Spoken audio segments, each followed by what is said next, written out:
네 번째 절, 176조, 형상과 화상, 어떤 것이든 성경과 반대된다라고 하는 이야기를 하고 있습니다.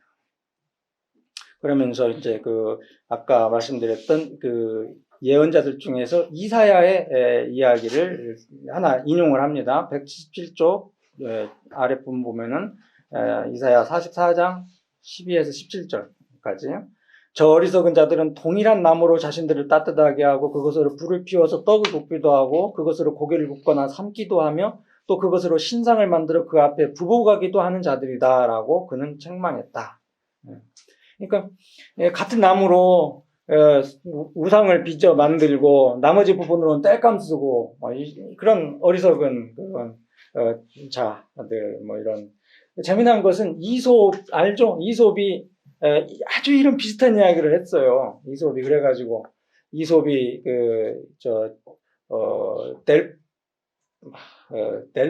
무슨 신전 예. 그 신전 사제들한테 붙잡혀가지고 순교를 당했습니다.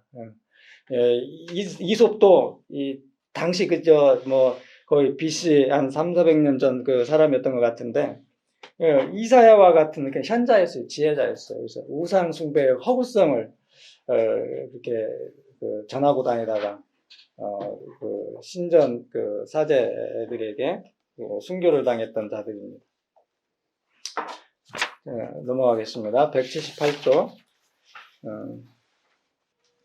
자, 4절 마지막 부분 봅시다. 그러나 우리가 주의해야 할 것은 화상도 조상 못지않게 금지되어 있다는 사실이다. 그리하여 이것은 히랍인들의 그 어리석인 궤변을 반박한다. 그들은 하나님을 조각하지만 않는다면 그것으로 훌륭하게 자기 의무를 다했다 생각하고 다른 국민들보다 더 방종하게 회화에 빠지고 있는 것이다. 여기서 이제 칼빈은 단지 라틴 교회만이 아니라 그리스 종교의 어떤 문제점도 비판하고 있는 거예요. 단지 우상만이 아니라 어떤 그림을 통해서 어떤 이콘, 그죠? 동방정교회 많은 이콘들, 그림들, 그것을 여기서는 또 비판하고 있습니다. 동방교회조차 이런 오류를 범하고 있다라고 하는 거예요.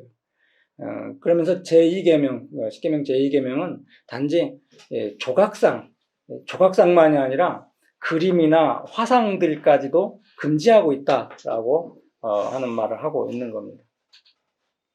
자, 5번째 절, 우상에 대한 성경의 판단. 자, 이 로마교회와 동방교회는 이 조각상들이나 이 화상 그림들이 문맹자들에게, 그러니까 글을 모르는 사람들에게 체계구실을 하고 있다. 글을 모르는 사람들이 성경을 통해서 가르침을 받을 수 없으니까 이런 조각상이나 그림을 통해서 그 내용을 배울 수 있다라고 하는 그런 주장을 하고 있어요. 근데 이제 성경은 이 형상들이 하나님을 바르게 대표한다고 인정하지 않기 때문에 그들의 주장은 어떤 식으로든지 합리화될 수 없다, 견지될 수 없다라고 하는 그런 내용의 이야기가 5절에서 하고자 하는 이야기입니다. 우상은 무식한 사람들의 책이라 하는 속담이 널리 보급되어 있다는 것을 나도 알고 있다. 그 말은 바로 그레고리우스의 말이었다. 그레고리우스 대제, 유명한 그레고리우스 대제가 이런 이야기를 했습니다. 그러나 하나님의 영은 이와 전혀 다르게 말씀했다. 만일 그레고리우스가 성령의 학교에서 이에 대해 배웠더라면 결코 그러한 주장은 하지 않았을 거다. 왜냐하면 예레미야는 우상의 도는 나무뿐이다라고 했고 하박국은 부어 만든 우상은 거짓 스승이라 주장했기 때문이다. 그러므로 이제 문맹자가 이와 같은 말씀에서 이제 그러니까 말씀이 아니라 화상과 형상에서 배우는 것이 상당히 의미가 있다라고 하는 것을 이제 그렇지 않다라고 주장하는 거죠. 이와 같은 말씀에서 우리는 인간이 우상으로부터 하나님을 배운다는 것은 다 같이 무익하고 거짓되다라고 하는 일반적인 교리를 결론 지을 수 있다라고 하고 있고요. 자, 6절에서 교회의 교리도 우상에 대하여 달리 판단한다. 칼빈은 여기서 초대교회가 한 500년까지는, 그러니까 그 어거스틴 그 살았던 시대가 AD 한 5세기경이거든요. 그러니까 어거스틴 그 시대까지만 하더라도 이 교회에서 일반적으로 형상물을 갖고 있지 않았다라고 하는 그런 그 주장을 해요. 그러니까 중세 천년, 그러니까 어거스틴까지가 이제 고대 교회이고 일반적으로 중세 천년은 어거스틴 이후 이제 한 500여 년부터 중세까지, 종교개혁 때까지 한 1000년의 그 기간을 이야기하는데, 이 그 교회가, 이 초대교회는 그래도 상당히 뭐라고 할까, 그 건전하고 그 성경의 어떤 가르침대로 뭔가 이렇게 교리를 순수하게 보존하는데 노력을 했어요. 근데 이제 이 중세로 들어가면서 타락하고 부패하면서 이제 이런 그 조각상들이 만들어지고 그림, 화상을 통해서 신자들에게 다가서려고 했던 그런 일들이 있었다라고 하는 이야기입니다. 자, 그 아래에서 두 번째, 형상으로 보이는 것은 모두가 다 가사적이라고 하는 사실을 낙틴티우스나 유세비우스 같은 분은 서슴없이 주장했다.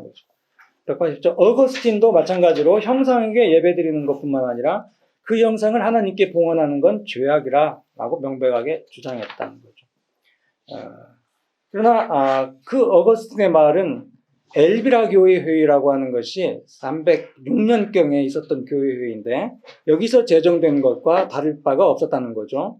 엘비라 회의에서 나온 문서 36장에는 교회당 안에 화상이 있어서는 안 되고 예배를 받든가 찬양받아야 할 것이 벽에 그려져서도 안 된다라고 하는 말이 기술되어 있다라고 하는 거죠. 네. 자, 그렇기 때문에 7절 교황주의자들의 형상물은 전적으로 잘못된 것이다라고 비판하고 있습니다. 형상물이 무식한 자의 책이라 하는 속임수를 써서는 안 된다. 왜냐하면 그것은 성경의 많은 증거에 의해 명백하게 반박되었기 때문이다. 자, 그러면서 이제 중간 부분, 만일 교회가 의무를 다했다면 무식한 자는 한 사람도 없었을 것이다. 제대로 말씀을 가르치기만 했다면. 그러면서 하나님은 그러한 쓰레기 같은 것과는 전적으로 다른 교리를 배우기를 원한다. 전적으로 다른 교리는 뭐냐면은 하나님께서 말씀의 전파와 성례전을 통해서 한 공통된 교리가 모든 사람에게 제시되기를 명하셨던 것이다라고 하는 이야기를 해요. 그래서 하나님과 그리스도의 참된 형상은 복음 전파와 성령을 통해서 전달될 수 있다, 전해질 수 있다라고 하는 이야기예요.